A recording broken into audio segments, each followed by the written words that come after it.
I see North Star Weld just ordered a Yeah. unit from 256 Heap. Thanks for the discount, boys. To be honest with you, I don't even know what the discount is. I have no idea. So I have no clue what the discount is on the units, but glad to hear there is one. Super. I just think, honestly, like discount or not, okay, so we have sold a fucking ton of these things since we started working with Twan. And everyone we talk to, I'm telling you, Chris, it's not going to be your last one. You're definitely not going to stop at one. I know I don't want to. I got to think about 5% off. That's right. It is 5%. Is it? Off. Okay, there we go. 5%. That's nice, man. 5% is pretty good. 5% on $2,000 is, not a small number. It's fine. People can use that money to buy Satoshis or buy a new sweatshirt, buy some Christmas gifts, whatever. I cannot speak highly enough about these things. Honestly, it's running behind me right now. I had it cranked on the weekend because it was so cold outside. I opened the window in here, shut the door, and just had it absolutely fucking screaming. And even still, it's not loud enough to interrupt anything that's going on in my basement. I think I told you guys D and his wife were here for dinner a couple weeks ago, and we had it running the entire time. You cannot tell that it's on. It's an incredible little piece of tech. It's very nice. Did he show you what he inscribed? He didn't. He didn't. He tried to take me into the bathroom and show me his inscription. I'm busting balls. We were playing. We played an hour of Arc Raiders on Saturday night. Oh, yeah. And he's way better than me. He's got a laptop or a computer or whatever, and I'm playing on the console. But man, I'll tell you, that's the first time I've really partied up with somebody for an extended period of time. That game is so fun. I love Arc Raiders. I'm gonna play it tonight, probably, to be honest with you, once we are done here. And I pass this bowel movement that I can feel brewing inside of me. Anyway, so where do you want to start? I see there's a couple bangers in the show notes here. There's some funny ones, some sad ones. We'll be laughing and crying for the next half hour or so. Let's talk about the UK. And I'm sorry, Doug. I know you don't want us to like use them as a whipping boy. Let's talk about this is I thought this was an interesting story. And the police over there, they designed a quick release hijab, and that's for female police. And this has been developed. And this hijab features a magnetic quick release system, and it's designed to help female Muslim police officers on patrol that have been put. These things have been put into production according to the BBC, and it's being manufactured by DMU. I have no idea who they are, but they're the manufacturers. They say the bottom part was able to be detached, and the officer was still able to keep her dignity. This is according to Detective Sergeant Yasin Desai. And it's amazing to think after 3 years of research, it took 3 years of this and development, we have got the design right, and they're taking this thing forward. Reports say it cost £500,000 to develop. 3 years, £500,000 for this quick release hijab. Love it. UK, you're leading the league. Love you guys. They are a laughing stock at this point. No, they did good here. It's honestly unbelievable stuff that's going on over there. Is it not? Between the number of people arrested for tweets while Starmer says they have more free speech in the United States, the Elon Twitter thing against the European Union, I realize it's not the UK, but the immigration problem they have, how quickly we forgot that only like a month and a half ago, 2 months ago, Starmer told people they were going to roll out a digital ID mandatory to work. We already forgot about that. The number of clownish things going on over there just keeps growing. What about the Prime Minister was there for a month, like 2 weeks or something? I forget her name, but man, Liz Truss. Yeah, she has a podcast now. Her first guest was your boy Pete. Oh yeah. I'm gonna listen to it. I'm warming up to McCormick now that he's kind of out of Bitcoin and into. Did he wear the hat, the ledger hat, and with the? He didn't have the hat. He's not sponsored by them. He is sponsored by the Robertson boys though over at Iron still. So do you remember when he was shilling BlockFi? Yeah. And they got wrecked right up until, and he took out his money from BlockFi. Yeah. Right. He was shilling it. That's a tough and not using it, but telling his users to, and they did, and they lost money as a result. We used Ledin right up until the day we stopped using. They stopped sponsoring us. Yeah. Every sponsor we have, we use. Yeah. I don't fucking pull my shit out, man. So yeah, it stays in. Yeah. I think I found an interesting way, Joey, for people to get around food prices. I have a couple of food price stories here, right? Food price corner here on the CBP. Sign of the times. Food price. So what I've learned is a pound of beef in Canada roughly costs between $7 to $15. That's according to AI. And this guy doesn't say what type of man, just a Southern Ontario man. He was fined $7,000 for illegally killing a moose. 7,000. So I did the math here. Okay. Okay. 7,000 for the moose. That's without the tags. He just fucking went out and just shot the fucking thing. According to AI, you could get between 400 and 700 pounds if it's a big moose. And if that's the case, that's like $10 a pound. Yeah. You got to spend a lot of time cleaning it, though. Like, time is money in that case, too. It's quality, though. Yeah. So it is, you can, without a fucking tag, go out, shoot a moose, and come out ahead. Yeah. Than if you're just going to buy at the grocery store. And by the way, the slop at the grocery store in most cases probably just terrible, covered in plastic from the moment they can. And as soon as you cook it, if 1 pound turns to 300 grams, like, you know, it's right, you know what I mean? Sometimes. This fucking moose meat, you're not going to have it. You gotta buy extra lean.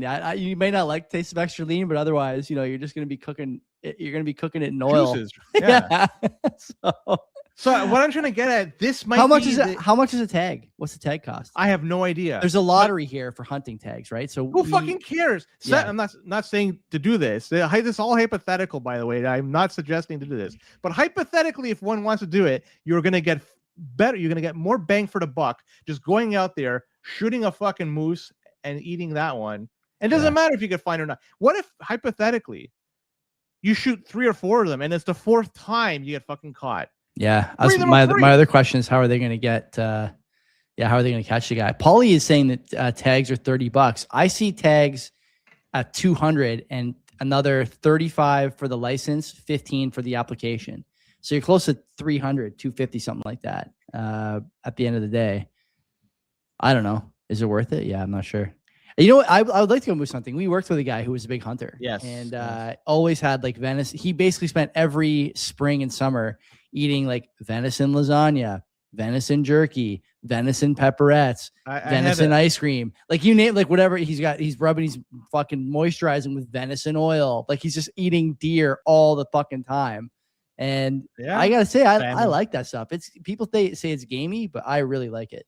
I knew somebody that had very huge backyard and it had these metal, like, it was just you could slide through it, like if you're like very, very skinny, but just a massive fence around his backyard, and a deer tried to go through it and got stuck. So what the fuck to do? He called the cops. Yeah. A bunch of cops came out, because they all wanted to kill and eat it. Wow. This in 416, by the way. It's not like you're in the fucking bush. We gotta get an ID on this hunter, by the way. I feel like there's a Brampton man story brewing here. You know, it does kind of feel like that. The hunting gun is probably not even, you know. I get it, but it just says Southern Ontario, dude. That's all it really says. They can't say the B word in the news anymore. Yeah. Well. So on the topic of food, let's talk about this report from the Food Price Report, and it's projecting an average family of 4 in Canada will pay an estimated $994 next year for food in 2026. We'll call it an even $1,000. It's $6 off, right? Yeah. And they're blaming it on tariffs, climate change, and they didn't say market conditions, but I would suggest we throw that in for a bonus as well. Yeah. In Canada, so they remember this. They're estimating $1,000 more in food in next year. In Canada, the median family income before tax was $98,000. That's in 2021. So I don't have anything. Let's say it's 110,000. We'll just project it there. So say it's 110,000, right? If you do the math, an extra $1,000 for this family means they have to earn gross around $1,800, because $1,800 gross will turn about. So that's how much they have to earn extra. And that's on top of that, they have to deal with higher cost of mortgages or rent, higher cost in fuel, higher cost of clothing, higher cost of everything else. And you can't skimp on the food. I mean, you can to a point, but now you have to pay a little more for everything. People are going to have less and less money to spend every year. I did some math here.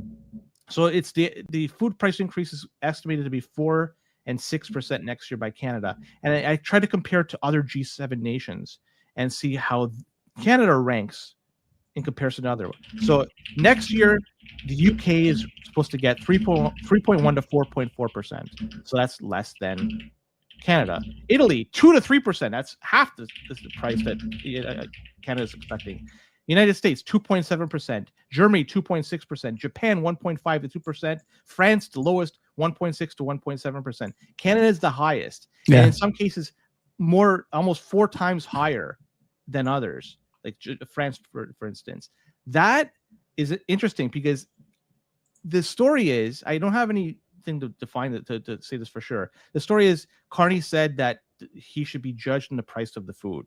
I can't find anywhere that said that he said he did say it, or the Liberals said it was part of the platform. Yeah. Did they? I can't. I tried looking for a quote from him. I could not find it. The Conservatives keep saying this over and over again. I know the guy doesn't buy strawberries, at least not by himself. But at the very least, the food prices, they are going up far faster in Canada than any other G7 nation. They're all suffering the same market conditions, climate change, maybe not tariffs. What's wrong here? Do you know what the worst part about this is? That the prices are going through the roof at the same time that oil is at a low. So the fuel went higher. Exactly. The fuel costs are at like not historic lows, obviously, but like decade-long lows. Yeah, you can't hide what's going to happen when oil catches up to the rest of the market? There is an urgency here to keep that oil price low. And I think a lot of people are kind of missing that, right? They read these stories and they go, oh my God, it's climate change, it's this and that. And all I can think is you have no idea how bad it's going to get if the oil price goes up. Trucks are not abandoning oil anytime soon. Heather Exner-Puro, she's been on this show. We talked about it a bit, and we've talked about it other places too. And actually, she'll be speaking at Mike's World Outlook Conference, the one that I'm also speaking at in February. There's a lot of smart people who are saying the same things. And I find it it's like almost cringe and embarrassing that these university think tank projects keep coming up with the same reasons, climate change and fucking tariffs. Like you have to stop doing this. No one takes us seriously as it is. Everyone can see that the tariffs are causing us grief, but you have to talk about the real cause of some of these problems. And some of the problems are that, for example, we still tax carbon in producers for stuff like packaging. We still have problems with interprovincial trade barriers that have not been removed. That was supposed to be a 60-day project, you'll recall, from the Carney government. They haven't even touched it. Like these are obvious issues that are causing prices to go up. And here we're talking about the weather again. Like, okay, man, sure, no problem. If if it rains a little too much, the price of your tomatoes are going to be more expensive. Yeah. It's all relative. Yeah. P-Man in the chat. At least it didn't blame COVID. Not yet, but the next report, who knows what it'll say? Who knows? Could be the LMIAs that aren't here taking it. So not only is the fuel the cheapest it's been in a decade, but the fucking labor is free, and they still, oh my God, like you have no idea what's coming. You have no idea. Well, we could look at the stats, and Canada's labor market, they came out with showing that there was a net gain of almost 54,000 jobs in the month of November. And they say unemployment rate fell to 6.5%. And I just came across my feed. I wasn't searching it, but God, what's her name? Just going to check it out. Sorry. Melanie Jolie. She tweeted out that Canada's economy keeps moving forward. In November, we added 54,000 jobs. This is proof that Canadian workers and industries are driving growth and resilience. That's one quote. I'm sure all the other her colleagues are doing the same thing. You got to do some digging into this. So 54,000 jobs were created. And I tried digging, and you have to go deep into this, Joy, because if you just try to look at job report November and you go through the CTVs, you go to the CBCs, shit like that, global, all you get is, the 53,000 jobs created. You got to fucking go like to the Reuters, like this. You got to go to like the nitty gritty here. And it shows, part-time jobs went up 63,000. Full-time jobs went down by 9,000. This is part of industries and Canadian workers that is driving growth and resilience, according to our esteemed minister. I don't know, man. Like, you can't look at part-time jobs and seeing like a large amount of part-time jobs being Nothing gained, free. and Yeah. a decent amount of full-time jobs being lost, and saying, yeah, this is a measure of success that is going to sustain Canada for decades or if not centuries to come. Centuries. No fucking way, man. we just subsidized Nokia, right? I think we talked about this last week. I'm pretty sure. No, do we? I thought we did. So no, we can talk about it with it. I can't believe Nokia is being subsidized. We can loop it in here, right? Go ahead. Anytime you see jobs added, pretend that the jobs that were added actually just come from what's basically a government bribe, right? You're paying for the land, you're paying like whatever we're doing to entice these companies to come here. We're paying for the labor, like that's not a real market one job. Okay. Market one, like victory, not market one, like the number. It's not a real market one job. Number one. Number two is that even the part-time jobs that we gained are also subsidized by government. Seasonal work increasingly is being done by foreign workers. LMIAs, I know people say they're down. They're not really down the way that they need to be. And so what percentage of those jobs are actually being subsidized by tax money? I would say it's a large number. That's my guess. Then on top of that, we talked about before how, a week or two after the data comes out, you usually see some more deep dives about how many of those part-time jobs are second jobs, how many of those part-time jobs are from pensioners, how many of those part-time jobs are from people who are working below the poverty line or whatever. The answer is always exactly what you think. The numbers don't tell the full story. And what do they say, Len? There's lies, there's damn lies, and there's statistics. And when you see numbers like this, there's a reason they only give you the baseline and the sort of top level stuff, and they don't go into details on the nature of the numbers, the nature of the growth or shrinkage, I should say. And this is some Costanza level shrinkage we're seeing here. It's not a mystery to anybody. This is, by the way, at the same time when, again, people are paying $1,000 more for food. They're paying more for gas. They're paying more for childcare. They're paying more for healthcare and getting less on every single front.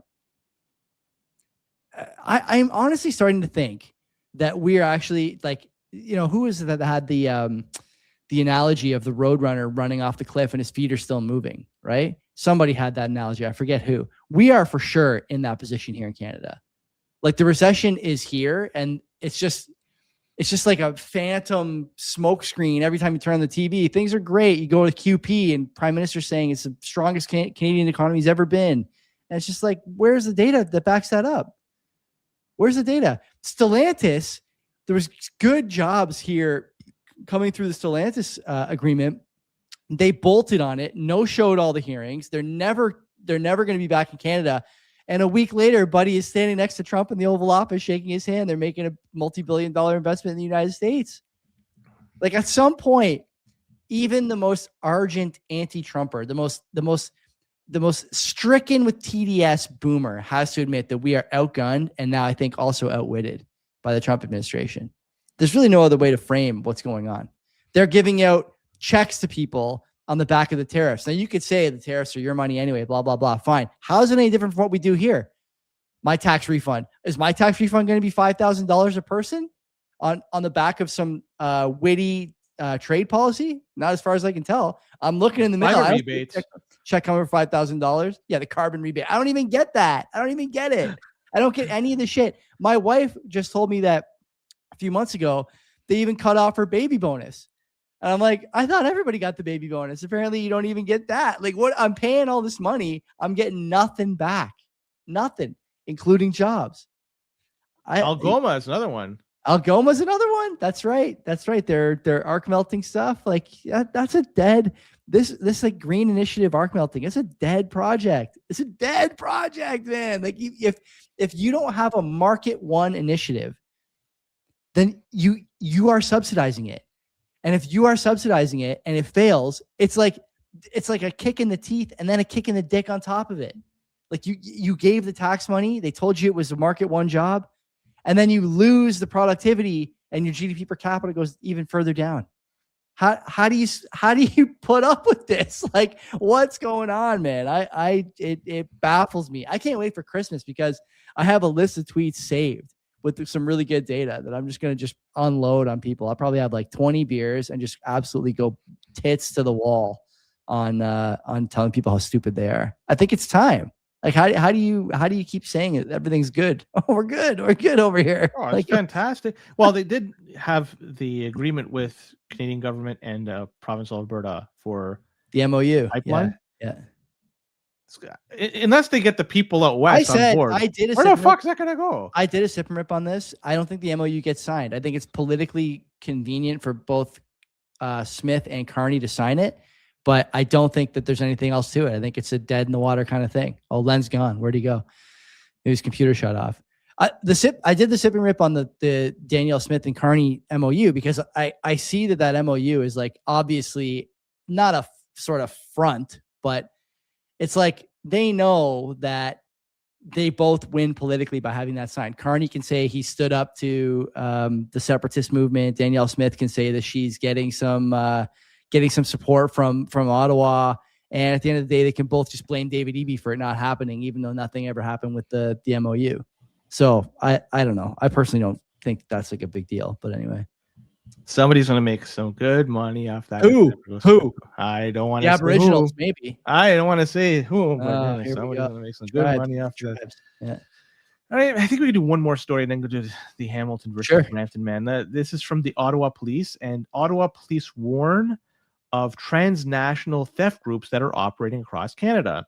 And they're alerting residents that South American theft groups, they actually have an acronym, SATGs, SATGs? South American theft groups. Wow. So they actually have an acronym. How many documents have to mention South American theft groups before they get an acronym? It's dozens of documents have to mention them internally. So anyways, these guys, they're organizing quote unquote crime tourist crews, and they've entered Canada legally for short periods to commit coordinated residential and retail break-ins. And they've been active in Ottawa, Quebec, British Columbia, and Alberta. And they say that there has been recent investigations and arrests in Ottawa, the GTA, Montreal, Vancouver, and Calgary that links numerous high-value break-ins to SATG-style operations and stuff like jewelry, luxury watches, cash, designer goods, and small safes were stolen from these places. They're often shipped abroad or resold quickly. And they say they're targeting homes in the green belts, at parks, unoccupied homes. And when people leave for some period of time, they go through the back, forcing that way into the homes. And they say prevention: lock all doors and windows, use CCTV or doorbell cameras, avoid posting travel plans, and also report suspicious people in the neighborhood. They say nothing about complying or leaving the keys at the front. So at least they changed their tune on that. Can you even use CCTV anymore? Like if you have a Ring doorbell, you can't point it at the street, right? So in Hamilton, you can't. I mean, I think it's the case in a few other jurisdictions too. I've heard some stories from people over the last few months. What are they going to do? Just tell you to point it somewhere else? It's just, or it's not legal. It's against the law, and we can't use this as evidence. And that's how crazy things. People are coming here legally. We have an immigrant problem, legal and illegal. The immigrants are a problem. That's just a fact. I don't know if it's 1 in every 1,000 or 1 in every 100 or 1 in every 500, but at what point do you say like the risk is too great? Sorry, you can't come in. Trump is doing it now next door. It's that he is, and Canada has decided to adjust. I'm not sure if you saw, but they're going to be launching. 2 new permanent residency pathways, and one is going to be for the H-1B holders in the United States as a way to come to Canada. So. Yeah, not too bad. Looking forward to more of that. Yeah. Century Initiative just laughing somewhere right now. Think about people fighting on foreign soil, dying in some cases, trying to protect the way of life, and this just comes about. It's like, was it worth it? Yeah. All right, let's go. Let's transition to the last segment of the show. Shall we? Tuan over at 256 Heat is a sponsor of this segment where we discuss with very little tact some cultural differences oftentimes between the Hamilton man and the Brampton man, their methods, their means, and their outcomes. But you don't have to worry about that. If you have a 256 Heat hash heater, you can probably bank on about $90, $100 worth of Bitcoin every month. Can't beat that. For a little less hydro. I think I have that backwards actually. It's about 110 in Bitcoin, 90 in hydro. I forget what the numbers are in Ontario, but you're going to come out on top. And that's at today's prices, today's hash. That KYC-free corn, invaluable in the future, as we see here. Len, earlier, you might have seen his camera shut off. He surpassed his carbon credits, as someone in the chat said. Had to pay his USDT to get back online. If you have KYC-free Bitcoin from your miner, you don't have to worry about it. Right now, it's like -10 outside. My window's open. It's not far from where I am. I'm warm, man. Things are good in the room. Why? Because Twan hooked me up with a 256 heat hash heater. So you should be doing the same thing. Get one. You get 5% off. I'm learning today for the first time, I think. Maybe you told us that before. I don't know. You but did, yeah. It's like the Trump on the tarmac. Really? I'm hearing that for the first time. Anyway, 256heat.com. Tell them we sent you and get some money off and get a heater. What are you waiting for, man? What are you waiting for? Yeah, 2 short stories. They're both real, so it's not fabricated. But one is 2 men are facing charges for allegedly fabricating a police report of a carjacking in a quote-unquote complex fraud scheme. And police said this in a report just recently. So I already know the answer. We're done here. Yeah. The police said they received a report of a carjacking September 18th around 10 p.m. And in the report, the complainant said that the car was involved in the collision, then approached by 2 people, one with a handgun who stole the car. Investigators say that the report was totally fabricated, and in the news release, police said that they had charged a 38-year-old man and a 40-year-old man with public mischief and fraud over $5,000. Story number 1. Yep. Story number 2. A man was taken to a hospital because he shot himself in the leg with a crossbow. But investigators say he wouldn't own up to it. And police say this happened the day before at 10 p.m. and they got a call from a man saying he had been shot in the leg with an arrow. And officers rushed to the scene but found him, he was very uncooperative, said in an email by one of the police. And after investigating, the officer said they were confident that the man actually managed to shoot himself. I don't know how the fuck that happened. We determined that he was the author of his own misfortune. And a 49-year-old man was taken to a hospital with non-threatening injuries. And they cannot say if alcohol was a factor. How the fuck do you shoot yourself with a crossbow? Either way, those are the 2 stories that I have. Okay, first guy's Brampton man for sure. For sure, and the second guy is interesting. I mean, who maybe a family member shot him? How do you shoot yourself? The crossbow with a crossbow. Isn't it big? Like you can't like turn it. I mean, you like stick your leg out maybe and like shoot. Is that how they did it? I don't know. Huh. They don't say, but it's happened in Main Street East and Houghton Avenue North near Kenilworth. In Hamilton. Yeah. Wow. That's a Hamilton man. Right downtown though. Yeah. I was half expecting you to say that it happened in Caledonia, where there's some reserves out there. Yeah. I don't think I've ever done a Caledonian story. Maybe I'll have to dig Caledonia, man. Well, you have to go to the Caledonia Special Police Forces or whatever, because I don't think Hamilton, at least it's like Ancaster and it's like shit like that, right? Yeah. I don't know what else, but like Hamilton has Stony Creek, Dundas, Ancaster. Yeah. There's a few, sub jurisdictions, whatever, on the fringes there. They call Stony Creek Tony Creek because it's all Italians. Did you know that? I do know that. Yeah. They got a good Costco over there. They do. Yeah, they do. People like that one. Yeah, it's the best I've been to. All right, that's it, Joey. Yeah, I'm not gonna shoot myself in the foot. Great show. We've already shot ourselves in the foot enough tonight. Come back Wednesday, Twan and Len. It sounds like 7:00 Eastern. I can see in our group chat here the latest on home mining upgrades and what's going on in that space. Until then, my friends, take care of yourselves. We'll see you then. And kill a moose. Wow.